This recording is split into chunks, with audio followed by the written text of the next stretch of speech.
Hello YouTube, hello. Right, I've just spent the afternoon down in Liverpool city centre. Just went down there because I was bored, senseless, had a few hours, so I was bored, senseless, and I didn't know what to do with myself, so I thought, sod it. I just put my big winter coat on, and I just thought, sod it. And I went into Liverpool city centre for the afternoon, yeah. I found this.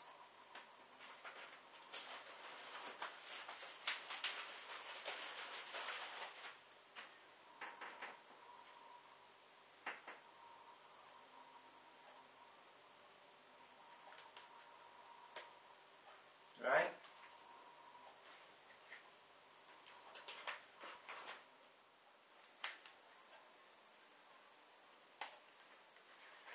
Love Over Gold, Straits, remastered under the Back to Black series. The studio album 78 to 91 under the Mercury label. I found this amongst the malaise of stock in our HMV. I paid 95 pence for this as well. 95 pence for this as well. Thought it's worth it. I asked if they had any index ones, but they didn't. In our thriving HMV in Liverpool city centre, I found this, yeah. There was, as far as Dire Straits is concerned, yeah, I'm in the middle of collecting their remastered albums on CD, which they put out in '99. I'm collecting them one by one. Well, as far as today goes, there was this and the one with the guitar on the front, the one released in '88, Brothers in Arms. Brothers in Arms, so I chose between this and Brothers in Arms, yeah. Now, there's a story behind this album, yeah, and I'm going to tell you now, right, I'll tell you now the story, right. I had this album years ago, yeah. About 5 years ago, 6 years ago, I had it on vinyl. I found it in just a junk shop. I must have paid 50p for it, something like that. 50p. But there was a jump on Private Investigations, right bang smack in the essence of the tune, yeah. There was a jump in it, and it was not one of those jumps where it just jumped and then it continued the track. It was one of those jumps where you have to actually get up and go to your lever arm and literally lift it over the jump, yeah. It was an impossible piece of vinyl, yeah. And I have another piece of vinyl like that. And it's the greatest hits of Simple Minds. They put it out in the late 80s, 1990, 91, after they did Belfast Child. And I had the same situation with that piece of vinyl. It had a jump in the chorus of Don't You Forget About Me, where it just begins to build and it jumps. And it was, again, the same was like with this. It wasn't jump, but just it got over itself. You had to actually get up, go to the lever arm and lift it over the jump for it to continue. The impossible jumps in vinyl, right? Now, only recently, because I have impossible jumps in vinyl, the only thing you can do with said pieces of vinyl is to throw them away. Throw them away, regardless of the condition of the rest of the vinyl. In the bin, over, period. May as well frisbee them into the woods behind the house. Over.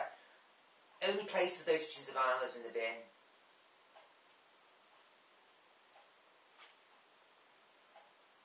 This was one of them. One one of the only two pieces of vinyl I have which have such jumps. I have other pieces of vinyl where jumps get over themselves, but just the two pieces of vinyl I have in the collection, which impossible pieces, and I've thrown this one away. I've still got the Simple Minds one, but I've thrown this one away.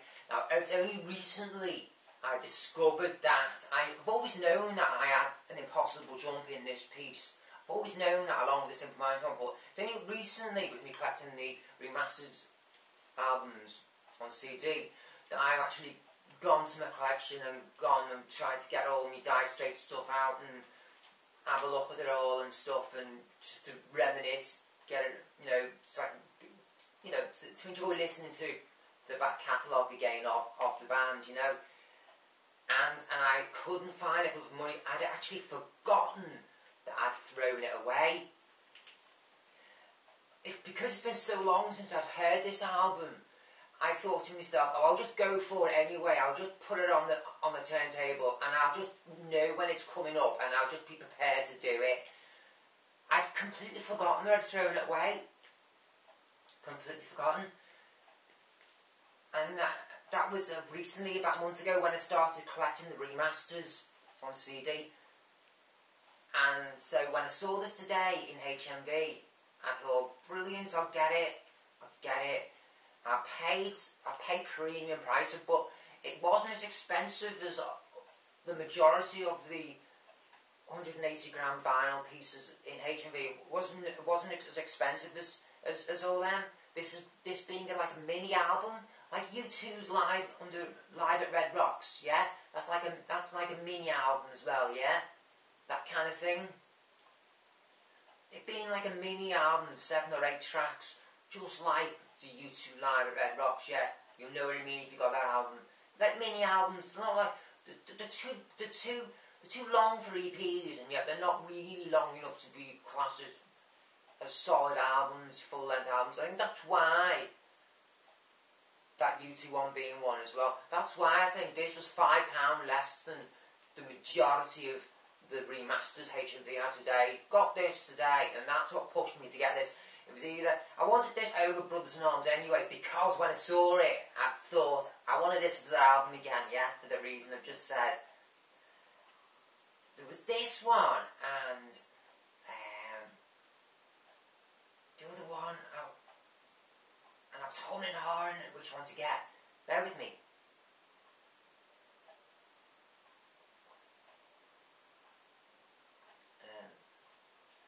There was this one, and there was Linkin Park, that Hybrid Theory. That game was $15.99. I was thinking I was going to get that as well, but that didn't have one of those, usual remastered stickers you see. The generic remastered stickers on that. Never had that on its cellophane. That was another tempting one I was going to get. Hybrid Theory had a nice gatefold sleeve as well. Went for this, over that. What else was there? There was loads there. A lot of the Verve stuff was there. I was tempted to get that. All kinds of soundtracks. Pulp Fiction, Reservoir Dogs, Hateful Eight soundtrack, the lovely gatefold sleeve that I had. I was tempted to all these albums I was tempted to get. All were remastered in their remastered forms with those generic stickers. It was just the Hybrid Theory, the Linkin Park one, which didn't have the sticker on. I was a bit curious about. I never got that. There was another album, this, and oh shit, I can't think of the other album I was like that about. But anyway, the other album was £20. This was $15.99. I went for this one. I was going to buy this one anyway, right? Because of the story, because of that story I've just said a minute ago, yeah. So let's open it up. You can have a look at it with me now. I've got it. I've remembered the album, which it was either this or that. It was this. I was going to get the remastered edition of this, but actually, this was slightly more expensive. This was $17.99. This being $15.99. Just a few quid in it, but because I've already got this is when it was originally released in '85. Because I already have the original an original print of, an original cut of it, I thought, no, I will stick to my first need. When I saw this one, I saw the Dire Straits one first. It was only after I saw the Dire Straits one that I saw this, and I thought, oh god, shit, decisions. I said to myself, when I'm next back in Liverpool, I get the remastered edition of this. I've already got it, and it sounds great. It does sound great. I've just got a new cartridge and stylus for my record player anyway, so all vinyl sounds fantastic at the moment anyway on it, playing on it. So yeah, you know what, it was so difficult to remember then what it was, either this or that I was going to buy, because I'd put it out of my mind, so stop myself from getting hurt, haven't I? Because I plumped for this. Yeah, I'd put it out of my mind, hadn't I, that much? That I couldn't remember. Even when I was sipping me tea, I couldn't remember. I was gutted. I was pissed with myself then, almost angry with myself that I couldn't recollect what it was live on camera for you. Normally I do eventually, you know, after a few seconds I remember something, even if I'm being recorded on live on the camera, I still do remember. I put it out of my mind so much. Here we go, let's go. Firstly, have a look at the sticker. Have a look at that generic sticker you get. This one is actually more fancy than the generic sticker, because it's got all that what I said about it being cut from the particular masters. You don't normally get that. You normally just get, you know, boasting of 180 gram audiophile vinyl. You see there, like on the top line there, you normally just get that, which is you see on the top line, don't you? Yeah. It's got all that there as well.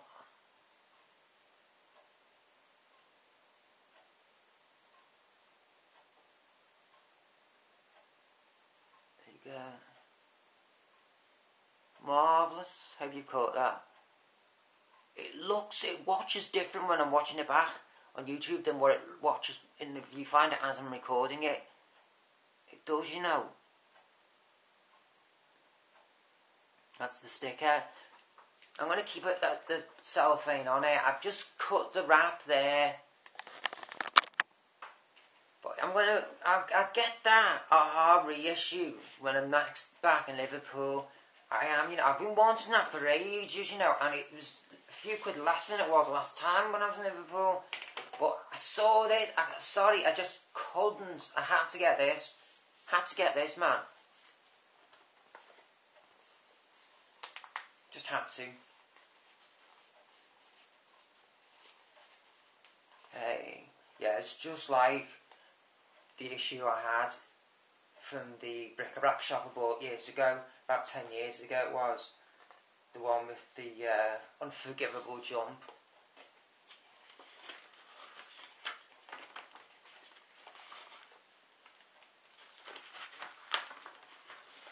God, look.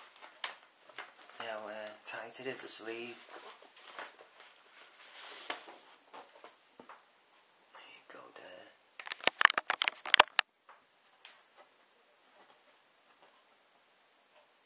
Whoa. There you go. Yeah, you should be getting that. Yeah, you should be getting that. There you go. Oh, please be getting that.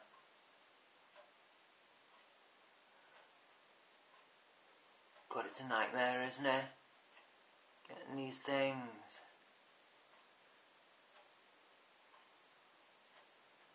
There's side one. There you go.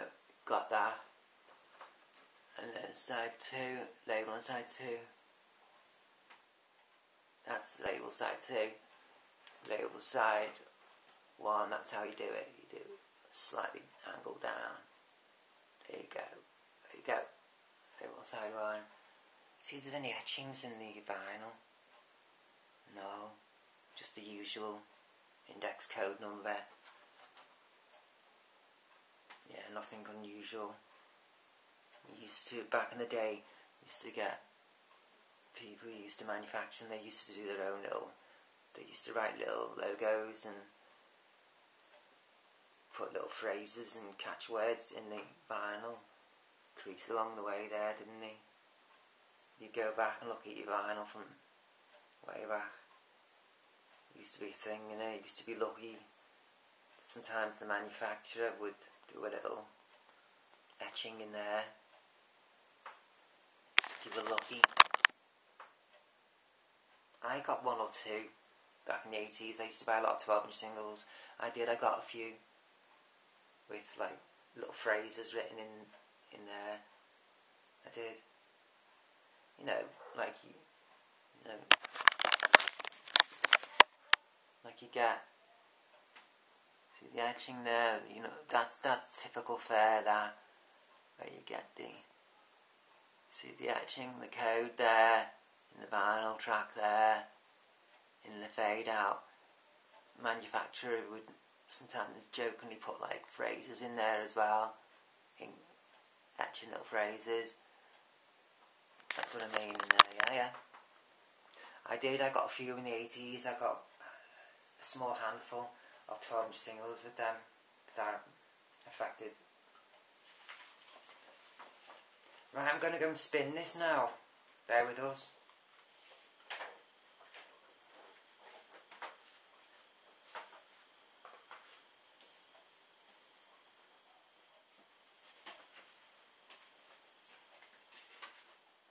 Things start to unravel, things start to unfold. And I really, really like that aspect of it. Now that's me, that's one man's opinion. You may not find it the same, but overall, no, I don't think it, yes, is it a CW show? Is it good? Does it have like some of those, you know, the traffic's inherently to those? Is that a bad thing this time? No, it's not. It's actually, it kind of works to its advantage. That they're actually given, they have some great characters and some great actors. And they have a rich history to them too. Take, twist, and move, and mold, and how melody pop to their own direction. Anyway, there you go. That's my thoughts on Weirdo. Thought I'd get that out of the way, right out of the gate. I know you guys want to know what's in here, and we'll find out in a second. So. Hey, no, no, hey, no. No, no, hey, no, no, hey, hey, no, hey, no, no, hey,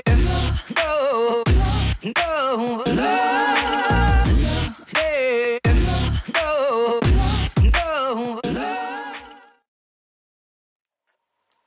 I've just noticed as well, there was a download slip code inside the sleeve which had fell out onto my table when I was opening it. I thought this was the label which came off the outside cellophane wrap, because it looks virtually the same at initial look, but it's not. I looked at it closer and I was one downloadable. They never bloody work anyway when you put them onto the websites. They never work anyway. It's just stupid, bloody ridiculous. Who wants an MP3 version of it anyway? Who wants that?